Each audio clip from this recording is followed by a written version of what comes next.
What is going on, everybody, and welcome back to another edition of the Stochastic NHL Strategy Show, sponsored by Bet365. I am your host, Josh Harris. Joining me, as always, in his Habs gear today. I will say the Habs always do play the Leafs tough, and Josh Anderson always scores against the Leafs. But excited to get your Canadian season started over there? I am, because, last year was one of those seasons where you knew the team was going to be terrible, and then all the injuries started piling up, and you're just wondering how bad could this get. But, Martin St. Louis coaches a pretty fast offensive team, so at least when they were bad, they were entertainingly bad. This year, there's still no expectations, but you want to see guys like Doc and Caulfield and Suzuki and Goalie and whoever else, Slafkovsky, obviously take steps forward. So there's no expectations for the team, but there's expectations for individual players to grow. So it's starting to get to that nerve-wracking space for Canadiens fans, where some of the guys don't show some growth this year, and you're wondering how this rebuild's actually going to go. But hey, they're going to be entertainingly bad again, and those are kind of like my favorite teams to watch. It's kind of like why I enjoyed watching Arizona last year, and I'll certainly enjoy watching the Habs this year. Yeah, and I know you're a giant Alex Newhook guy, so I'm sure you're excited about that trade. Last night we had a 3-gamer. That first game got a little crazy. I thought that that penalty shot call was a bit of home cooking there. I didn't do great last night. I did have O'Reilly, Forsberg, and Saros. I did have Yossi, who had like 48 attempts on goal and couldn't hit the net with a watermelon. So I don't know. How'd you do last night? Yeah, I went single entry. I didn't cash. Which I thought I might, because I mean that Seattle game I'm an hour after Eastern time. That Seattle game started here at 12:15 a.m. So I fell asleep after the first period, and I woke up to the top line each having scored. Marchessault, Barbashev, and Eichel had all scored, but none of them got assists on any of the goals. And then I looked at my defensemen, and Shea Theodore did nothing. Roman Josi did nothing. Like, I had Novak. I had that Vegas top line. I had a one-off Ryan Donato. I had Mrazek and net. Like, I didn't have a bad lineup. I got like 6 points from $14,000 worth of defensemen. So I didn't cash, but change out a couple defensemen and then I get into the cash. That's just the kind of way this lifestyle goes. Yeah. Nick Paul ended up scoring 2 power play goals, so he was super cheap and he was popular. Yeah, I mean, we got to shout out Jay from our chat, J187 over on FanDuel, finished second in their big contest yesterday. He had Point and Paul double center stack along with parts of the Vegas top line.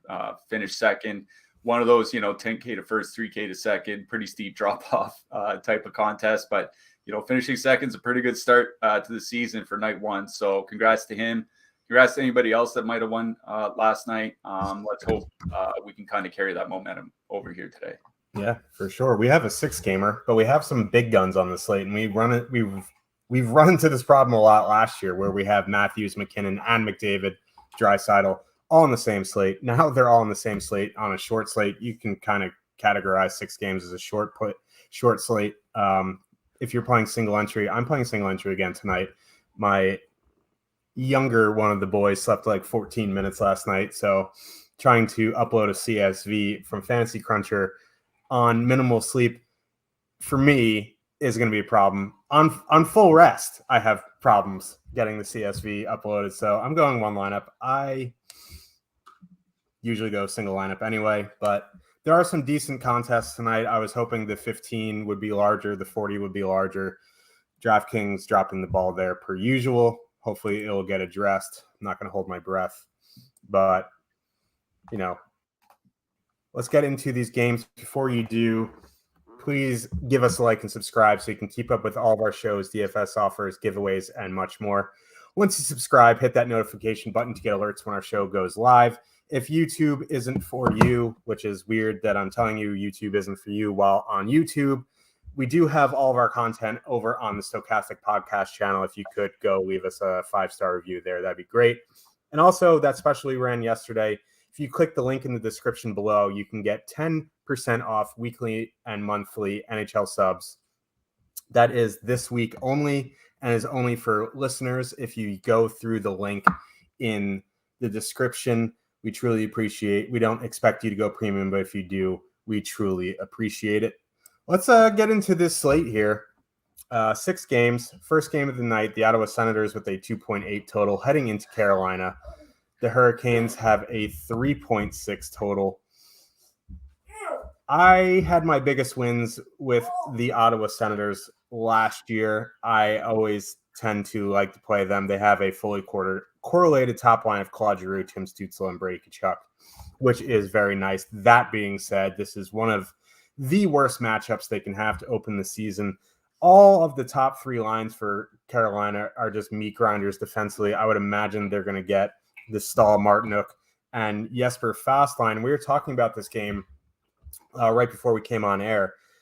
If they don't change the line matching from last season, the top line for Carolina is going to go out against bottom 6 matchups against the Senators. And that third line is Dominic Kubalik, Chartier, and Vladimir Tarasenko. Yes, they might be fun offensively, but whoa, baby, are they going to get wrecked defensively? So what are you doing with Carolina 1 tonight? Yeah, I anticipate that the line matching will stay the same. So will our buddy Quick Party on Twitter, who does his own line matching that we subscribe to outside of Stochastic. It's nothing through this website. The problem I run into with Carolina is twofold. One, they're not a team that typically plays their top guys a ton of minutes, right? There'll be times when, that Carolina top line will play less than what is their third line, like that Stahl, Fast, Martin line. It depends on, power plays and penalty kills and those types of things. Depends how well the team is playing or how well the lines are playing. Like they don't, I think Aho was at like 1930 for ice time last season. Like you really want your top guys over 20 minutes. They don't need to because they are a team that can put out 4 pretty good even strength lines, especially once Andrei Svechnikov returns. Obviously, he was in a yellow jersey today. That means non-contact, so he's not ready to come back. But yeah, one concern is that they don't get a ton of minutes, but that's kind of balanced out with how efficient they could be in those minutes, right?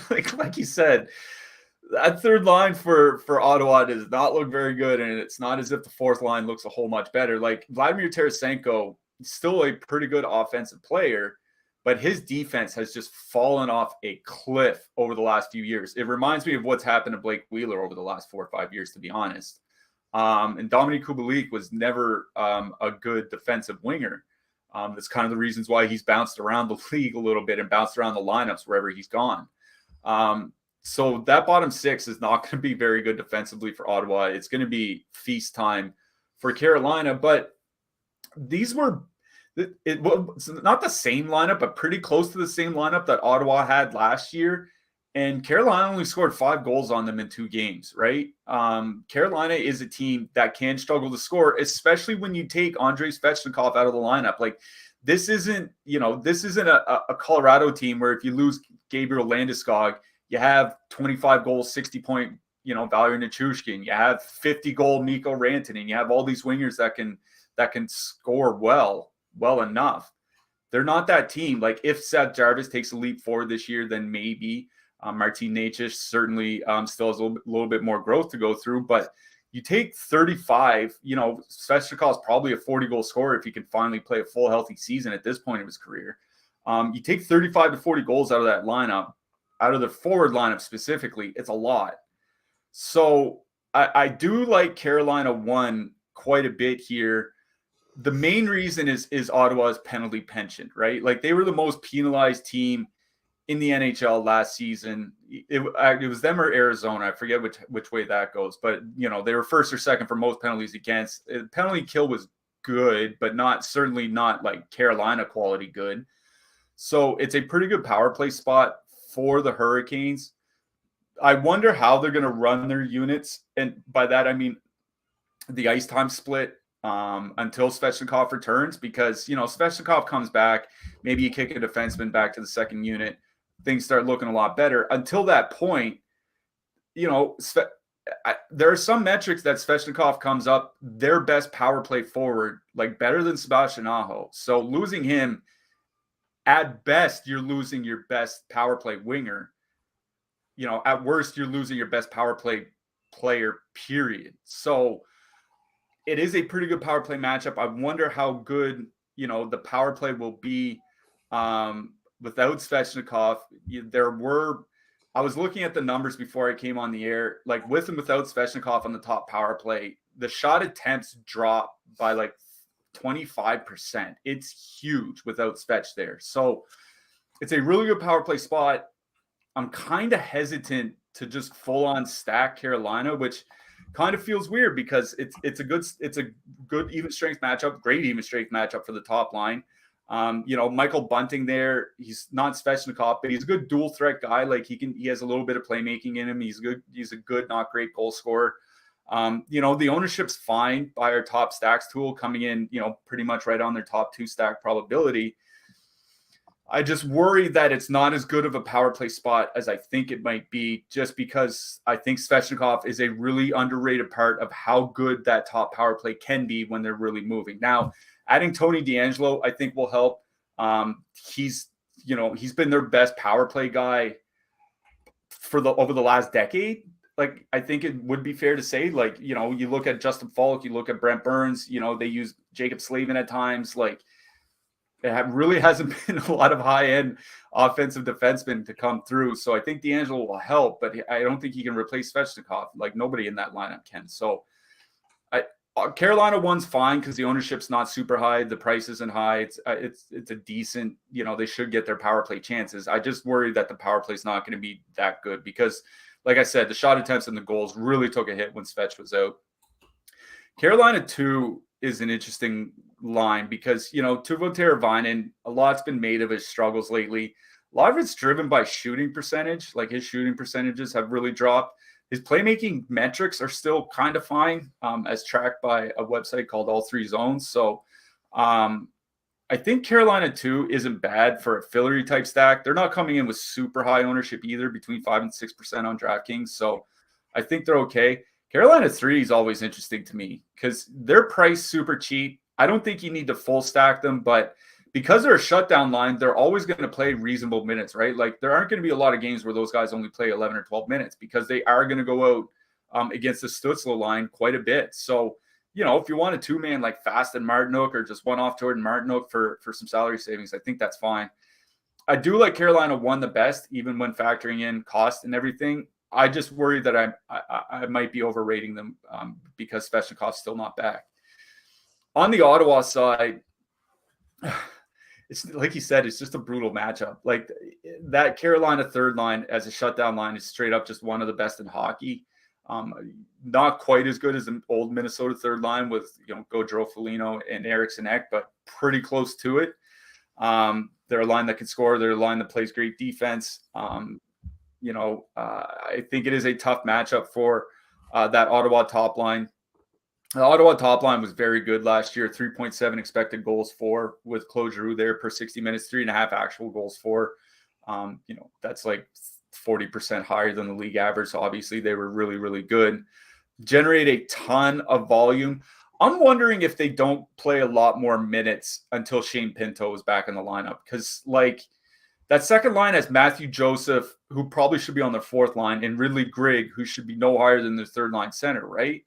Batherson's fine, but it's not their true second line. And you can tell by looking at what their third line is too.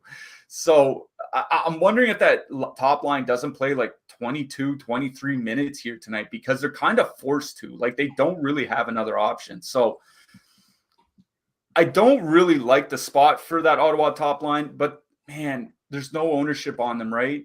The top 2 stacks has that Ottawa top line coming in under 1% owned. I don't think you need to go there in single entry. Like, you don't need a 0.5% line in single entry to do extremely well. If I'm playing 20 max or especially the 150s, like, I'm making sure that I have like 2% or 3% Ottawa top line, right? Carolina does take above average rate of penalties. Ottawa has a pretty good, not great, but a pretty good power play. Carolina's penalty kill is usually elite. I don't understand why it wouldn't be otherwise, but their goalies tend to have bad games every once in a while. So I don't think that Ottawa top line or any of the Ottawa lines, honestly, is something that I'm targeting in single entry.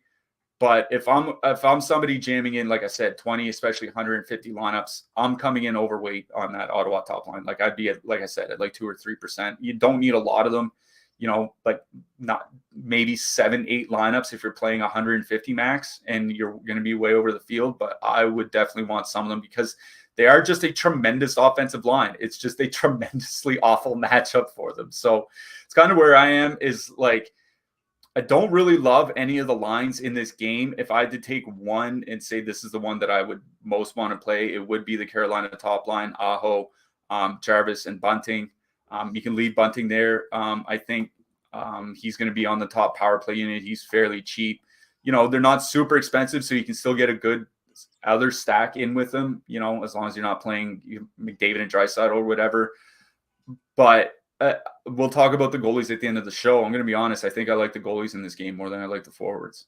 Yeah, the old adage with Carolina is come for the expected goal, stay for the shutout. So, like, the goalie against them is always in play.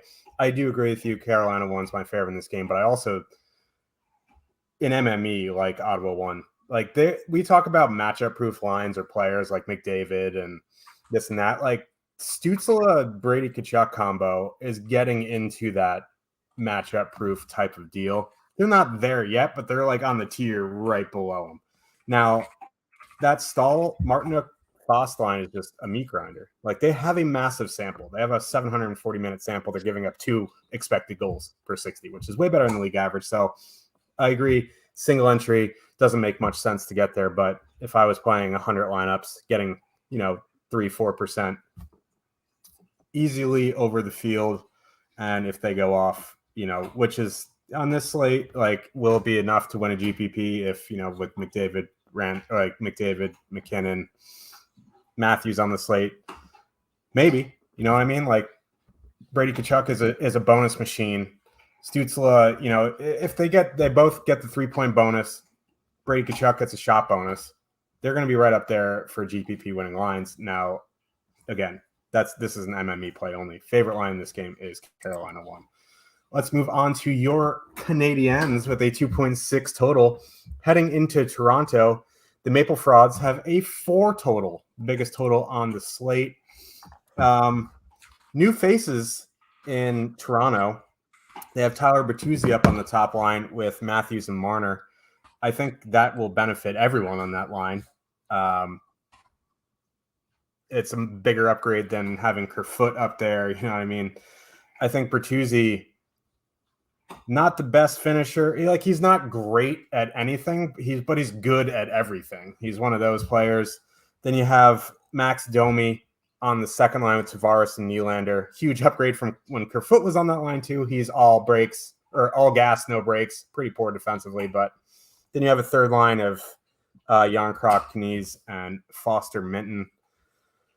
Canadiens going with Caulfield, Suzuki, Anderson, Slavkovsky, Doc, and Newhook, which, if you look at the small sample of Doc and Slavkovsky from last year, their defensive numbers are brutal. That top line in the smaller sample as well has awful offensive numbers, but I don't know. Like, Montreal always plays Toronto tough. So, like, I don't know how you factor that in. You probably can't be like, oh, they play them tough. Toronto's the rightful favorite. They had the biggest total on the slate. I like the Toronto side, but I just don't have faith in the Leafs bottom 6, in the Leafs blue line. Like, they added Klingberg. Like, now with Riley off the top power play, like, he's useless. Like, I don't know. Like, I like both sides of this game. Yeah, I'm with you. This is what I'll say about some of the Montreal metrics is, and I know people are going to laugh at this, but if you watch the way the Edmonton Oilers play, especially with McDavid and Draisaitl on the ice, like, they're not firing shots like from the top of the circles or whatever, right? And looking for rebounds or bombing shots from the point or stuff like that.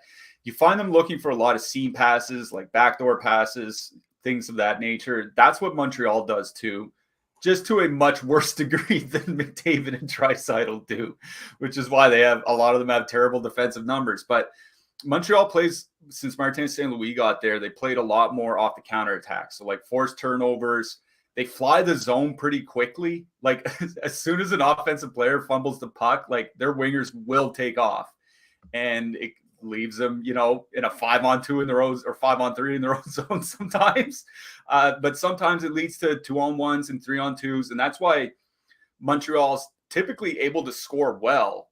Not an elite goal scoring team or even a great goal scoring team, but score well enough, especially when you consider the minimal volume they generate. The flip side to that is that when you have a bunch of young players playing incredibly aggressively, it's a lot of turnovers, it's a lot of shots against. There's a reason why just basically every Montreal line has terrible defensive numbers, right? So the Toronto top line is almost certainly going to go out against Suzuki and Caulfield. It's a matchup that greatly favors the Toronto top line. Toronto's top line took a nosedive last year compared to the year before. I'm wondering if Bertuzzi might not help a lot. I think one thing that he kind of gets shortchanged on is his playmaking. He's a really, really good playmaker. Like he's good at creating space for himself so he can find teammates. He's good at anticipating the play. He's good at, waiting for his teammates to get into a good shooting position, those types of things. Like he generally helps the shooting percentages of everybody that he plays with. And if you look at what the Toronto top line struggled with last year, it was converting their shots and their chances into goals. So I think that's where Bertuzzi is really going to help a lot. He's not going to help them defensively, really. He's not going to help them really create a lot more opportunities, but I think he'll help them create better opportunities of the ones that they do get. I think that means that they're just going to run right over the Montreal top line. Like, God bless Josh Anderson. I'm a big fan of just watching him play hockey because he's a guy that will just absolutely beat the piss out of somebody and then, race down the ice and score a goal. Like, he's capable of having like 20 goals and 20 fights in a season. He won't actually fight 20 times, but he's that type of player. I enjoy watching that. He's healthy enough to fight 20 times. Yeah, that too. He's just not good defensively. He's atrocious defensively. And with the way Suzuki and Caulfield play, they're not good defensively either. So like, I think Toronto's going to be able to take advantage of a lot of turnovers from the Montreal top line, especially where, that blue line's a year older, a year more experienced, but there's still a lot of guys that have only played like 50, 60, 70 NHL games, and they're only 21, 22, 23 years old. Like, there's going to be a lot of mistakes. And I think that Toronto top line is in perfect place to take advantage of that. They're coming in with heavy ownership, starting to push 20% by our top stacks, but they're also coming in nearly 30% top two stack percentage, which is the top even strength line on the slate here tonight, like higher than Colorado, higher than, either of the Edmonton lines. And I think that's because McDavid and Draisaitl are split. But, I think that Toronto top line is going to be really, really, really push the pace here tonight. I'm wondering how the power play is going to adjust with John Klingberg there, because a lot can be said about what the player John Klingberg's turned into over the last couple of years compared to what he was 5-6 years ago. He can still run a good power play. Like, he can still move the puck. He can still anticipate the movement of his teammates and things like that. So I think the power play should be just fine. Montreal penalty kill. Yeah, it was bad last year. I don't know. I don't think it's going to be a whole lot better either, even with a healthy lineup. So I really, really do like the Toronto top line. But like I said, there's a ton of ownership on them. Like, they're coming in at around 19% projected ownership, and that Ottawa top line is under 1%. Like, do I really? And they're basically the same price. Like, I don't think, Toronto's 19 times more likely to have a GPP winning night tonight than Ottawa is. So that's kind of part of it. But they are in a tremendous spot. I think it's a situation where I would just leave Bertuzzi there. Like, just think of Michael Bunting a couple years ago, right? Like, the guy had like 66 points or something like that, barely skating on the top power play unit just because of how good the top line was. I really, really do like that Toronto top line. The Toronto second line, like, is John Tavares washed? Like, he's not washed. You know what I mean? But like, he can't carry a line anymore. And Max Domi's not a guy that really drives the play. He's kind of like a Barbashev from Vegas, where he's really good playmaker. He's good at setting up his teammates, but that's about it. You know what I mean? So like, I don't know. I want to get your opinion on Toronto too, because I'm kind of torn on them where I'm like, I can see Domi really helping them, create some goals, create some scoring chances. I can also see him being a reason why that line gets caved in its own zone, especially with Tavares at this stage of his career. Yeah, I think the issue with Tavares is he still thinks he's 24 years old. You know what I mean? Like, he's good. He has to get to those greasy areas in the crease and all that kind of stuff. He's just not the guy who can just like power his way to the goalie now. He's got to be positionally smart. He can't rely on his athleticism anymore. I still think, he's a 2C in the NHL. I just don't think, having Max Domi, relying on him in transition, especially defensively, that could be a mess. Like you said, I'm in the camp that William Nylander is their best forward.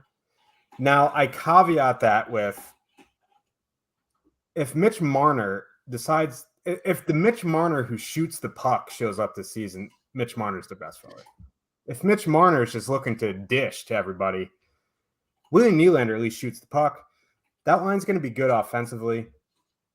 There's going to be question marks defensively. Now, tonight, I'm not sure how much that's coming into play. That's the thing, right? It's like going up against Slafkovsky and Alex Newhook. I'm not worried about the Toronto defense. Yeah, so like I do think, that Toronto second line's in play. Again, they got two guys on the top power play unit. They're not super expensive. Tavares $6,400, Nylander $5,900. You're getting a little bit of discount. Like, Matthews had a weird season last year. He shot the puck less, blocked shots more. He needs to come out like the Matthews from a few years ago. I wonder if that wrist was bothering him last year or whatever. Like, I don't mind going to Toronto here tonight, but it's the Edmonton conundrum, right? It feels bad stacking the Leafs without Matthews.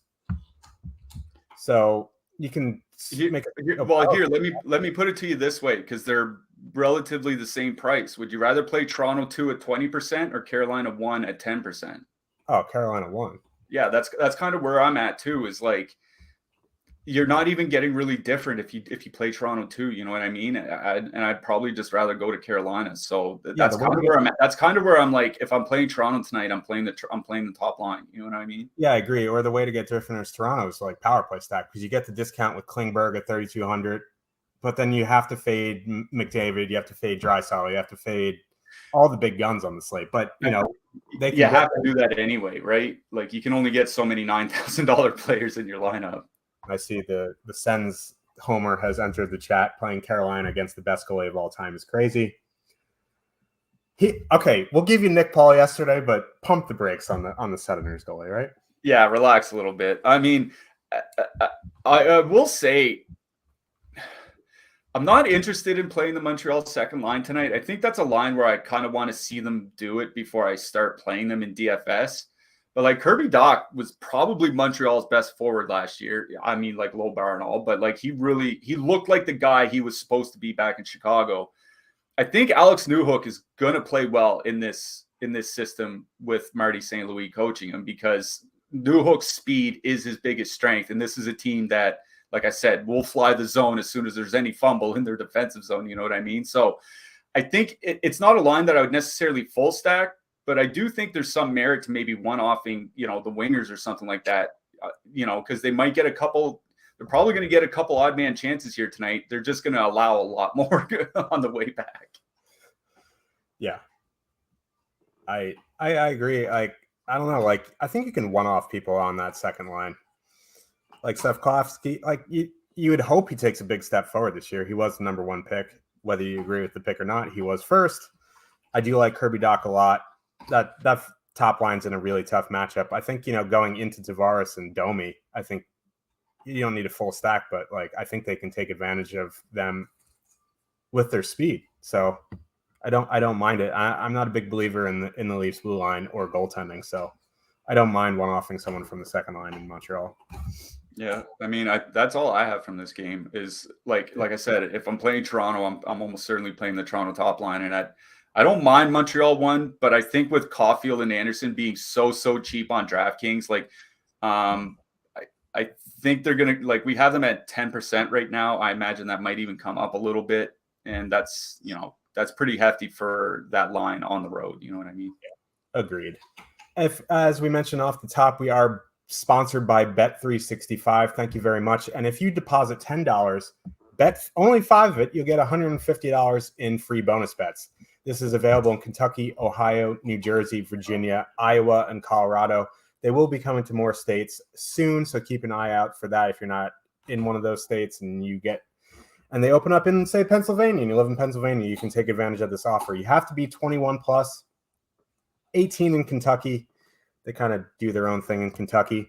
If you have a gambling problem, call or text 1-800-GAMBLER. Let's get into this next game, and this game is giving me an absolute headache. The Chicago Blackhawks, with a 2.3 total, heading into Boston. The Bruins have a 3.8 total. Chicago played last night. Connor Bedard, 11 attempts on goal. I think 5 ended up on net. He is more expensive tonight than he was last night, which makes him very hard to play in single entry with the amount of firepower on this slate. Now, last year, we gave Boston a pretty hard time on our preseason pod. And what did they do? They went out and won the President's Trophy. Then they lost in the first round, whatever. But now Bergeron retired. David Krejci retired. The top line is now James Van Riemsdyk, Pavel Zacha, and David Pastrnak.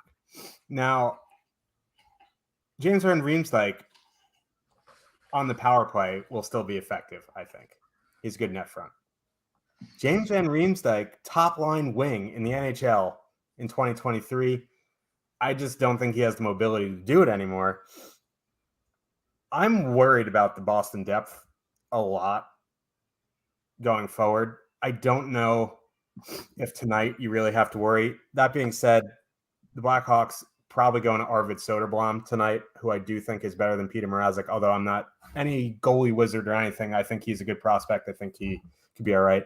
I do worry about the Boston lines here tonight. I don't have much interest in playing them. I think, playing David Pastrnak is completely fine, but I just don't have a ton of interest in this game. So I was looking at how Zacha and Pastrnak did without David Krejci on their line.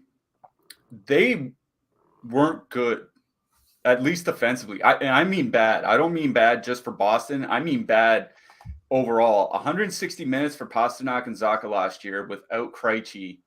3 expected goals against per 60 minutes, 3.7 actual goals against. Those are numbers you'd see on the Habs. I'm not kidding. Still better than the Ducks' best defensive line, but that's for tomorrow. Yeah, that's true. And James Van Riemsdyk's not going to help that. Now, I don't think they're going to use them as a shutdown line, but the Chicago's second line looked almost as good as the top line did yesterday. Like that Radish and Reichel line generated just as many expected goals as the Bedard line did yesterday in that game against Pittsburgh. So I'm thinking it's not even a terrible matchup for that Chicago second line. Like I wouldn't go out and like full stack them or anything, but I think you're fine just one-offing somebody like Taylor Radish. I wouldn't one-off Tyler Johnson on FanDuel. He's more expensive than Kevin Fiala for some reason, but great product over FanDuel. Yeah, we'll get to that when we get to that.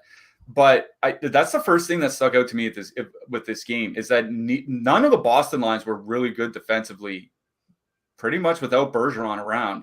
Now, the blue line's pretty much the same as it was last year. Take out Clifton, add in Shattenkirk, and then, away we go. But they don't have anybody that can come in and replace anything close to what Bergeron can do.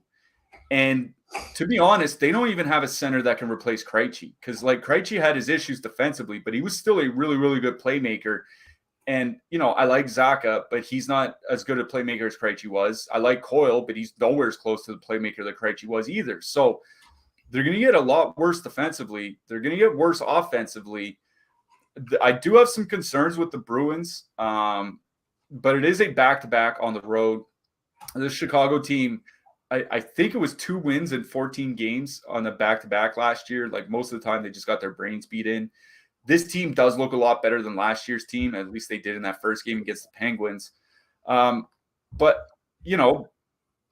the confounding problem for me is that there's not a ton of ownership that we're showing on the Bruins. And the reason is is those top two lines are priced up to a point where you can't stack them with the Edmonton power play. You can't stack them in the Colorado power play or Toronto power play or what have you. So if you play Boston, you're probably going to have to stay away from the other big spots on the slate. So it's that conundrum where do you go to the team with the 3.8 total playing the team that's on the road back to back, or do you go to the better offensive teams? Like those are the decisions that we have to make tonight.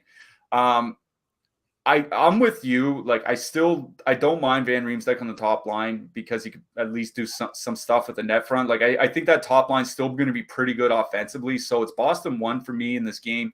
Like even without Krejci last year, they're bad defensively, but they're still pretty good offensively. And I think that'll kind of be the case again this year, where I think they're going to have some bad defensive games, but they're still going to be a pretty good offensive team just because of how good David Pastrnak is. Like, let's get serious here. So I do like Boston 1 here,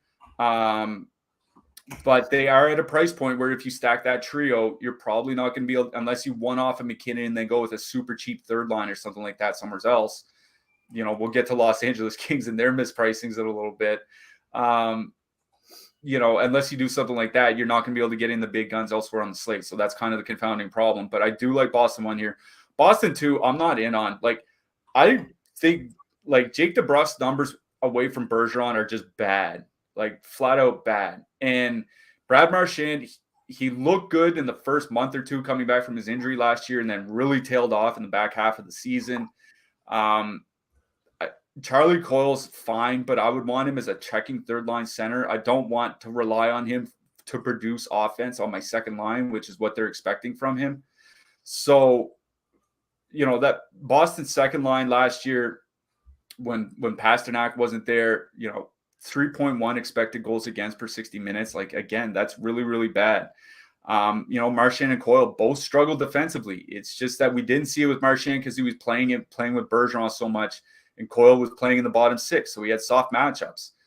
Both those things are not going to be true for the 23-24 season. So I do like Boston 1 here. I will say that I think I'd probably just rather shave off a couple grand and go play Carolina instead at lower ownership. But it is Boston 1 or nothing for me here. I'm not in on the third line. I think a lot of people are going to be hyped about Matthew Poitras on that third line with Frederick and Geekie. I'm not quite there yet. At their price, I'd rather just go play a proven third line like Carolina or something like that. On the Chicago side, I think ownership-wise, you're fine to go there. Maybe the Blackhawks could surprise us. It's a young team. It's at the very start of the season. If they're ever going to be rested for a back-to-back, this is going to be the one. I think I would probably just rather salary save and do like a two-man of like Reichel or Radish or something like that. I wouldn't preclude Chicago completely if I'm playing a ton of lineups here tonight. I think they might surprise a little bit, but it is Boston 1 that I like the most in this game. It'll be interesting to see what kind of season Linus Ullmark has without Bergeron, because he did struggle in Buffalo. Now Bergeron's gone. They still have a very good blue line, and they probably will still have a good penalty kill, even without Bergeron. But the level Omar played last season, I don't know if that's sustainable, but, we'll see. Next game of the night, we have the Winnipeg Jets with a 2.9 total. Heading into Calgary, the Flames have a 3.1. Now, new coach in Calgary, the Muppet is gone. That's good for Huberdeau. Matt Coronado made the team. He's on the second line with Sharon Govich and Kadri. He is, if you don't know who he is, he basically came out of Harvard, played in the playoffs, or played one game in the regular season last year. He's 20 years old. He's a pretty highly touted prospect. I think he had 10 points. No, it was 8 points in 10 games for Team USA in the World Juniors. He is a good prospect. He is very cheap on the top power play for the Flames tonight. Now, we were discussing this game before we came on the air. New coach. Don't know exactly the line matching, but we both kind of agreed that Backlund, Mangiapane, Coleman going to go out against the Scheifele, Connor, and Gabriel Velarde line. That Backlund, Mangiapane, Coleman line have ridiculously good numbers on both ends of the ice. So that's going to free up, Lindholm and and Kadri to go up against middle and bottom six matchups now. Jets are an interesting team. I thought they were going to rebuild, and they signed Hellebuck and Scheifele to lifetime contracts, essentially. Cole Perfidi is going to be the 2C for the Jets with Niederreiter and Ehlers. Rick Bowness is just the X factor on this team. Like, you just don't know what he's going to do with Ehlers. He hates him. He plays him like 13 minutes, doesn't have him on the top power play. I'm kind of interested in the Calgary top line here. I like Coronado as a one-off because he's top power play for $3K. Now, Hellebuck is one of the better goalies in the league. And their penalty kill generally wasn't awful last year, which is a surprise for the Jets. So not sure how much interest I have in this game.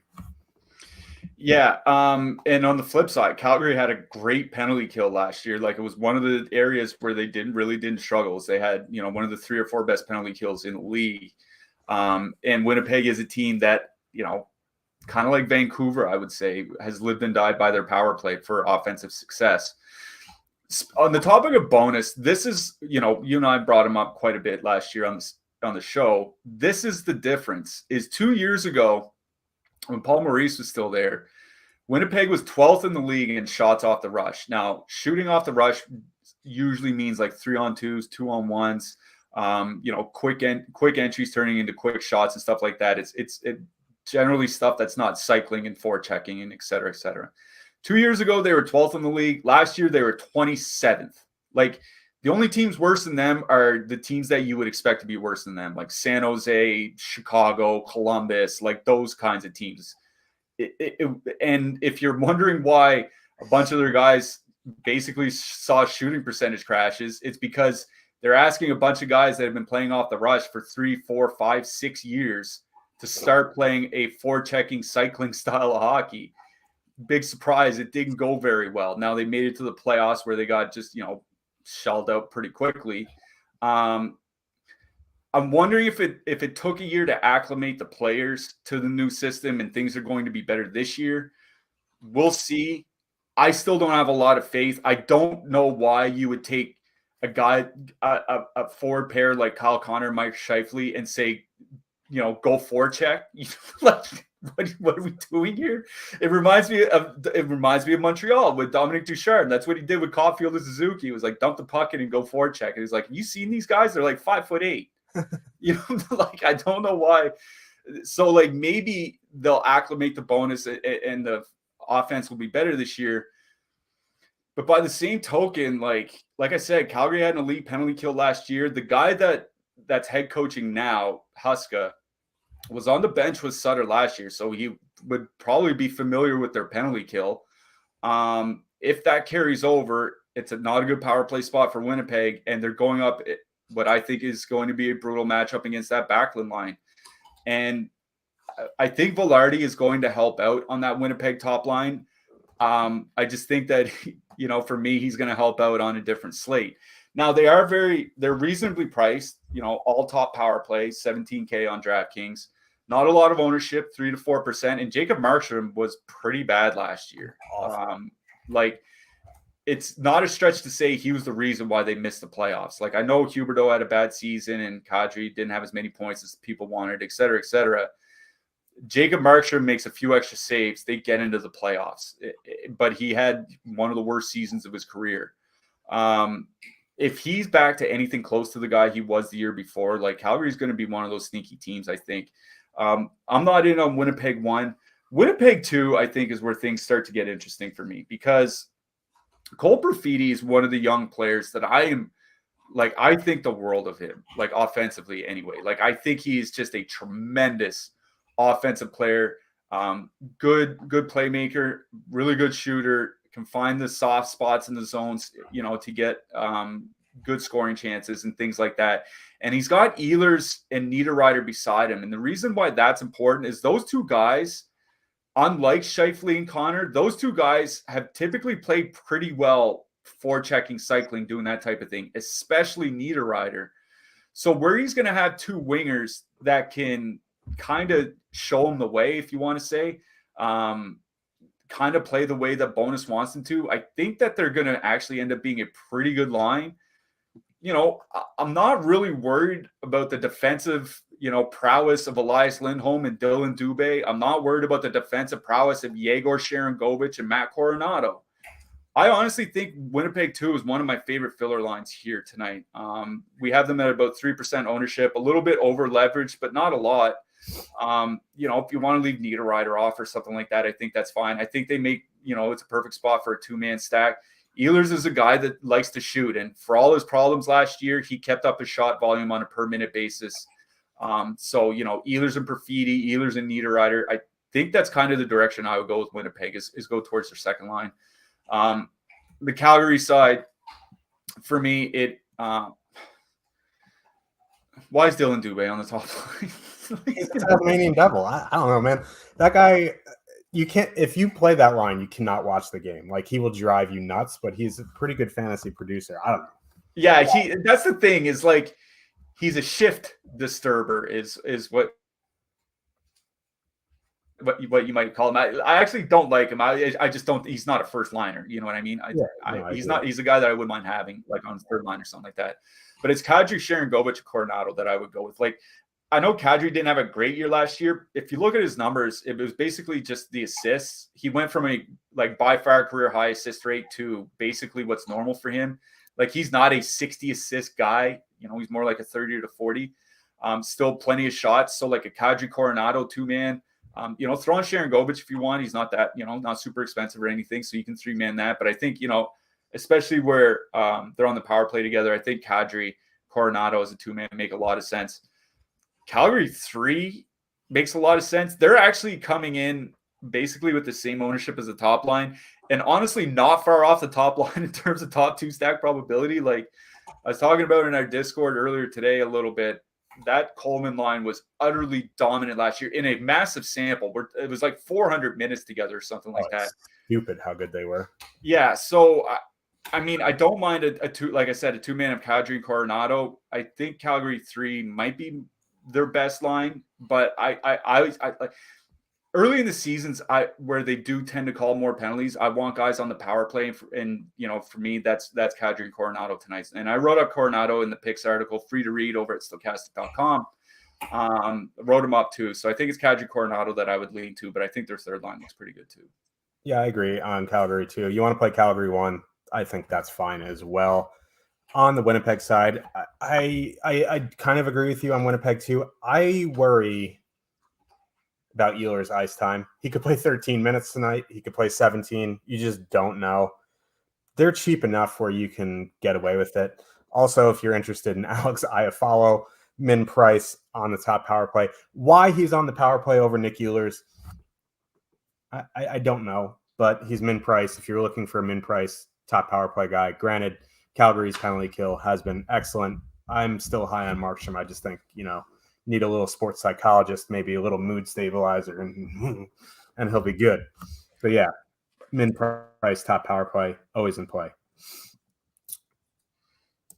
If you didn't know, Stokastic has a Hall of Fame. You can download the Stokastic avatar at stokastic.com/avatar.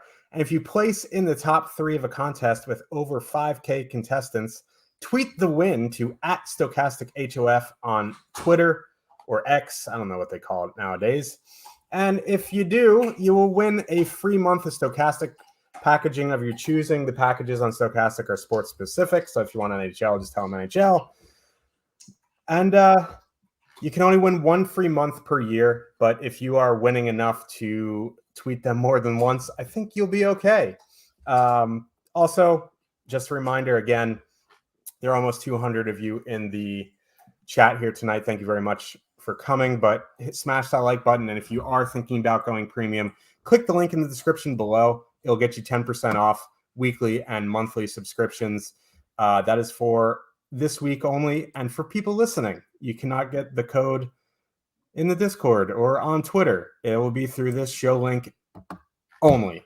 Let's get to the last 2 games of the night, and they are doozies. We have the Colorado Avalanche with a 3.1 total heading into Los Angeles. The Kings have a 2.9 total. New faces for the Avs here. Jonathan Drouin up on that top line with McKinnon and Rantanen.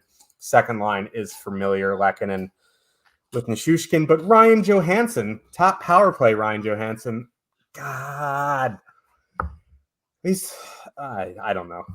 Maybe he'll be fine there. Maybe he won't be. I don't know, but that third line is also interesting. I don't know if you need to get there tonight because it's a tough matchup, but Ross Colton, Miles Morningwood, he'll maybe rise up, and Tomas Tatar. I think unlike big slates where you need some salary savings, they could be an interesting play going forward. Los Angeles, the biggest thing here is their pricing. They are unbelievably cheap. You got Pierre-Luc Dubois at 3,500 on the top power play. Kevin Fiala's appropriate place. We were talking about this game earlier in DMs. I was kind of curious who you thought was going to go out against McKinnon.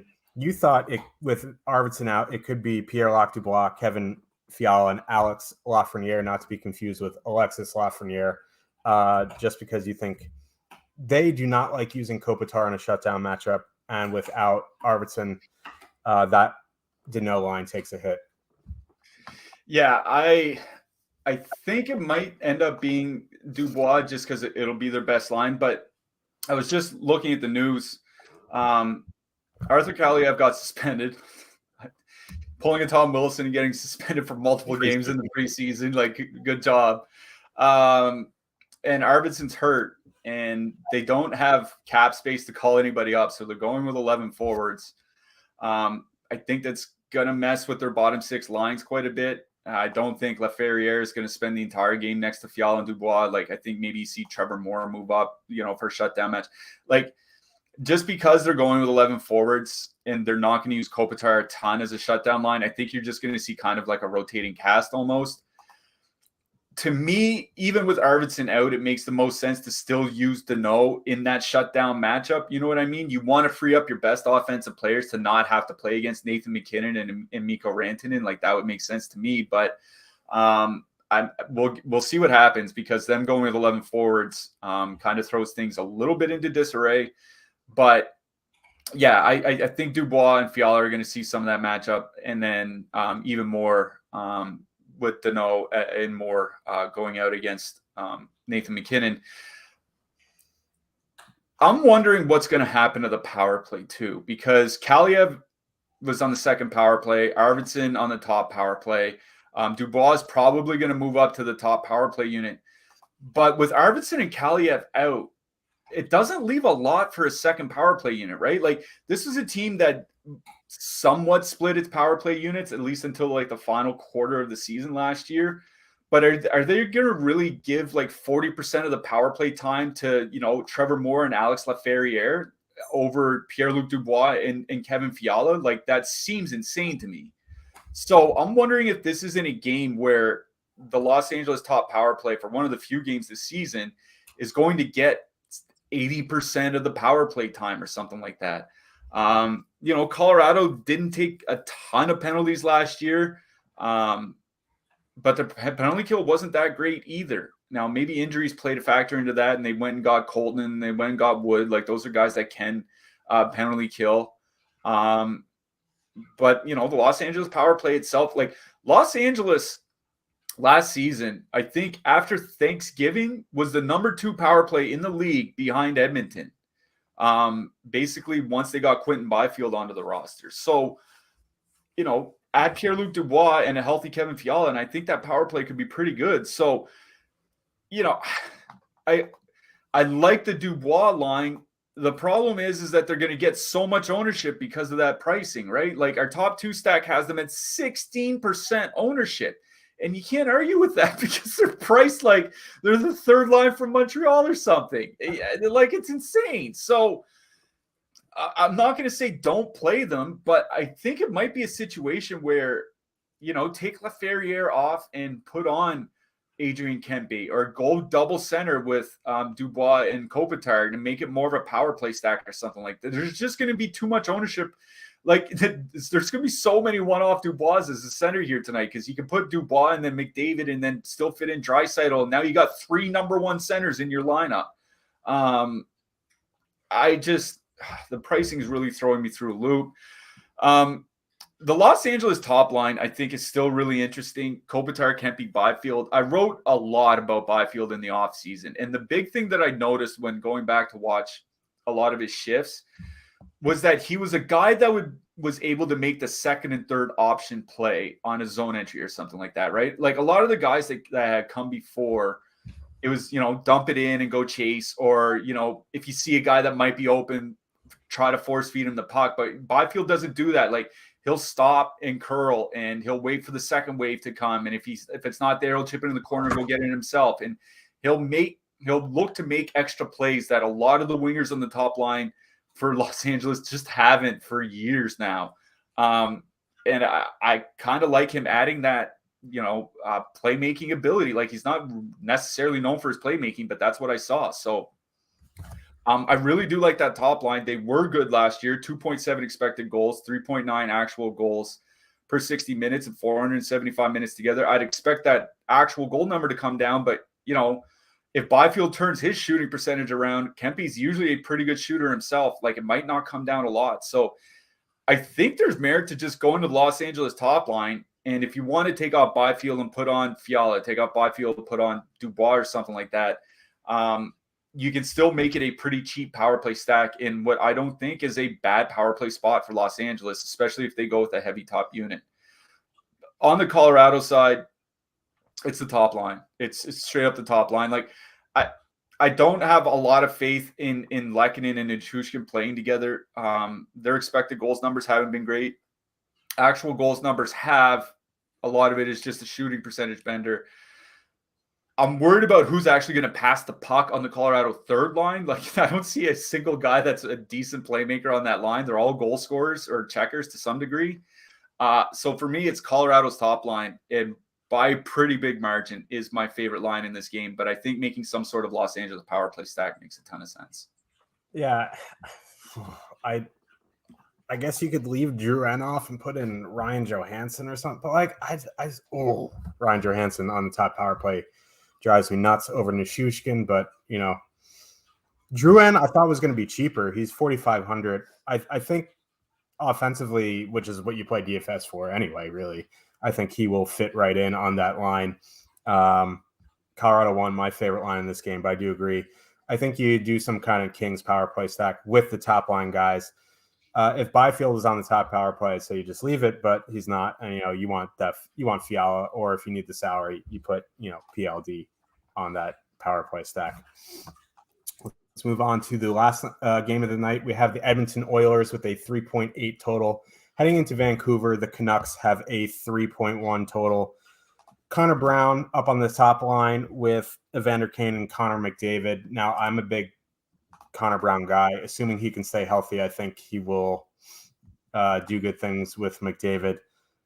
Kane and McDavid have historically awful numbers for, a McDavid line.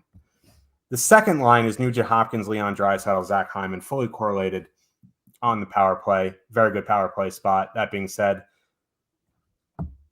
it feels awful full stacking that line without McDavid. So I again, for me, it's some kind of power play stack for the Oilers. On the Canucks side, we've talked ad nauseum in the past few seasons. Canucks are one of the most reliant teams on the power play. This is a fairly good power play spot. If you wanted, I'm glad Kuzmenko is starting the season on the top power play. He was arguably one of the best net fronts on the power play in the NHL last season. He was getting kicked off for God knows who. I think you can power play stack. I do prefer that top line. I know they're probably going to get the McDavid matchup, but Kane and McDavid at 5-on-5 aren't anything to be scared about, I don't think. Yeah, but I'm wondering if Connor Brown's not going to make a bigger difference than, we think he will. Like, if there's one thing, yeah, I'm just waiting for Quick Party to chime in on how good Connor Brown actually is. He's going to be like Connor Brown, greatest Sens winger of all time. Yeah, but the one thing Connor Brown typically excelled at year after year, if you look at his metrics, are his playmaking metrics, right? Like, he missed almost all last year with an injury. But he's typically been a really, really good playmaker. And the funny thing is, you and I were talking over the summer with some people about, Edmonton's power play, McDavid and all that. You'd think Connor McDavid would have one of the highest secondary assist rates in the league just because he puts up so many effing points, but he doesn't. I think it's over the last 2 years, he's outside the top 100 forwards in secondary assist rate at even strength. And the reason is because he's the only guy that's been able to pass the puck on the top line, right? Like Zach Hyman, not a good playmaker. Evander Kane, not a good playmaker. Ryan Nugent-Hopkins, he's fine, but he's not a great playmaker. Like Connor Brown might be the best passer that McDavid has played with since Jordan Eberle and Taylor Hall were there. And I mean that. Obviously, other than the times they get Draisaitl. Like Perron slag. Yeah, it's true. Other than the times Draisaitl has been on the top line, like he might be the best playmaker they've had, and it could help everybody on that line score more. It is Vancouver's penalty kill did get better under Rick Tocchet, but getting better went from, probably the worst in the league to like 24th. You know what I mean? Like it was better, but it doesn't matter a whole lot. Like it's still an historic Edmonton power play. What I noticed about the Edmonton second line is that particular trio doesn't score a ton of goals at 5-on-5, 3.3 goals per 60 minutes in their time together.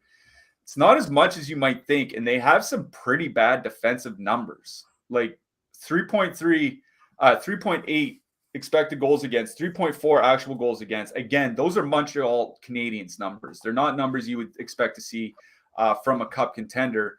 So I don't mind that Besser, Miller, DiGiuseppe line on the Vancouver side. And it feels weird to say that, but it's for two reasons. One, you get Besser and Miller on the top power play unit. Two, as much as I like Kuzmenko, I've never seen a player with so many red flags of regression coming his way. That is true. 27% shooting last year, which 27% is a 2-week bender. It is not a 6-month bender, which is exactly what happened. And I think he was second or third in his secondary assists at even strength in the league, like on a per minute basis. Those are just two gigantic red flags of regression.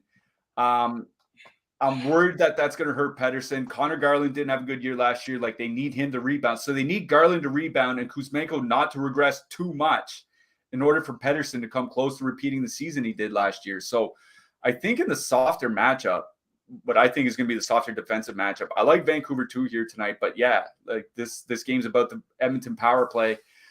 I think a lot of people are going to end up stacking Edmonton 2 and leaving McDavid off of it. I might find a way to leave McDavid on that stack somehow. There are enough cheap guys all across this slate on DraftKings that I think you can probably get away with at least using the top Edmonton forwards, power play forwards. I'm not so sure about Bouchard. Yeah. And got a $2 super chat from Ryan Rennebaum. Hopefully I said that correct. Favorite GPP goalie tonight on DraftKings. We are about to get to goalies in a second. Yeah, we're going to do defensemen and then we're going to do goalies. So hang tight. We always do. If you're new to the show, at times last year we would do defensemen and goalies in the game, but then we decided to give it its own little spot at the end of the show so it's fresh in people's minds. So before we get there, thank you again to Bet365 for being our sponsor. Coming up later today at 6 p.m., there is the NBA First Look. The season doesn't start for, I don't think, like 2 weeks, but they did drop opening night salaries. So Greg Ehrenberg and Josh Engelman will have a show at 6 p.m. tonight going over the first look of the first night slate. So if you're NBA fella or lady, stick around for that at 6 p.m. Let's get into defensemen and goalies. There are some cheap defensemen that I like tonight. Who are the big guns you're looking at? Yeah, I mean, I wrote up Evan Bouchard in the picks article. He just seems like such a good, I think after Ekholm got there last year and Bouchard went to the top power play unit, including the playoffs, Bouchard put up 36 points in 33 games. And he's a guy that does love to shoot. Like, he's not like a Quinn Hughes. I'll get to him in a second. He's not like a Quinn Hughes who barely shoots. So I think Bouchard's got to be near. I mean, any slate Cale Makar is playing, he's at or near the top of the options. Other than Makar, it's Bouchard. Quinn Hughes is kind of interesting to me, and this is why. In the 2022 offseason, he talked about his desire to start shooting the puck a lot more because he still hasn't had a season where he's managed 2 shots per game. That didn't happen last year, obviously. In the preseason, he was like 3rd among all defensemen in shots per minute. And, it's only like 4 preseason games or whatever.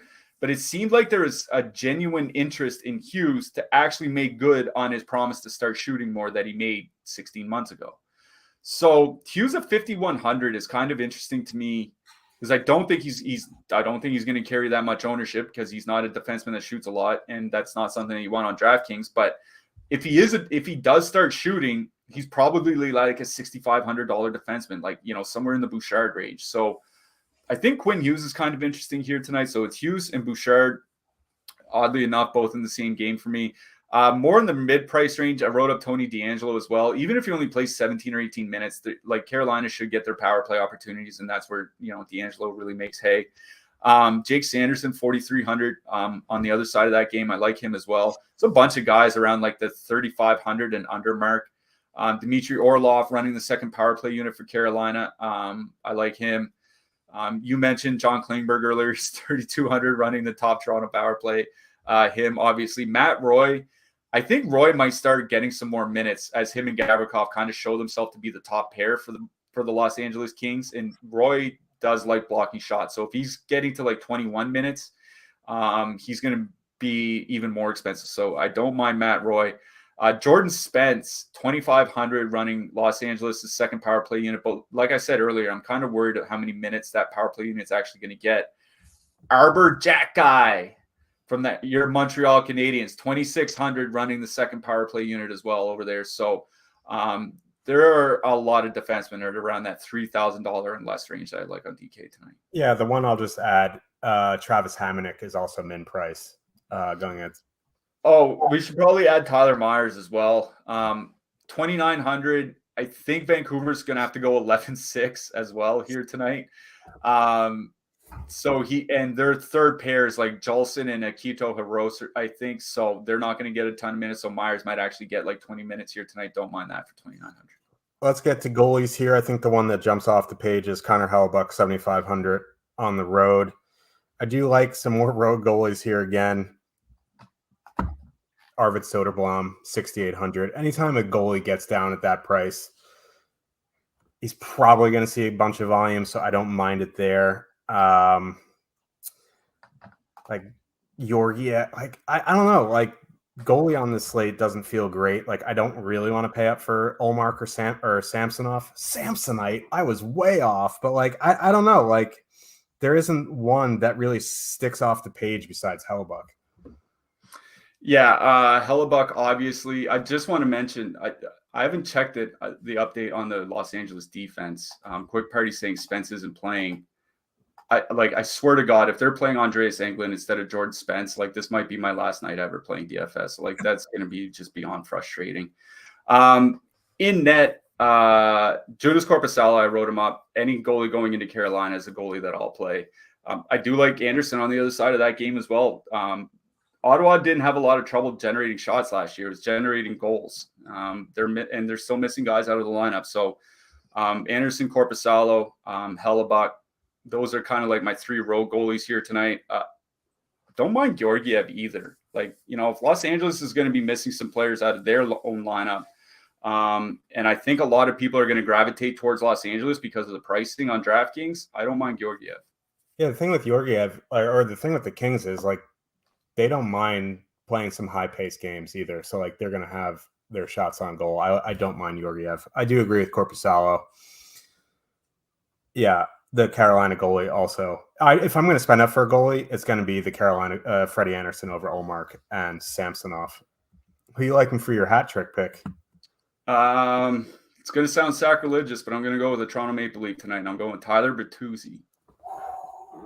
I got to go a little bit spicy meatball. That was pretty spicy.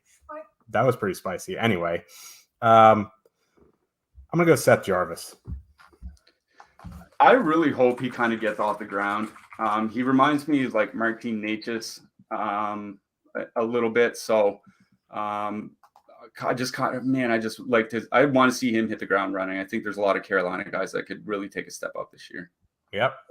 So for Cliffy, I'm Josh. We'll be back tomorrow. I think we're here every day this week. I didn't really peep at the schedule, but the NHL doesn't start to NHL until next week when it's like 14-1, 13-2. I think there are mid-sized slates all this week. So make sure to smash that like button on the way out.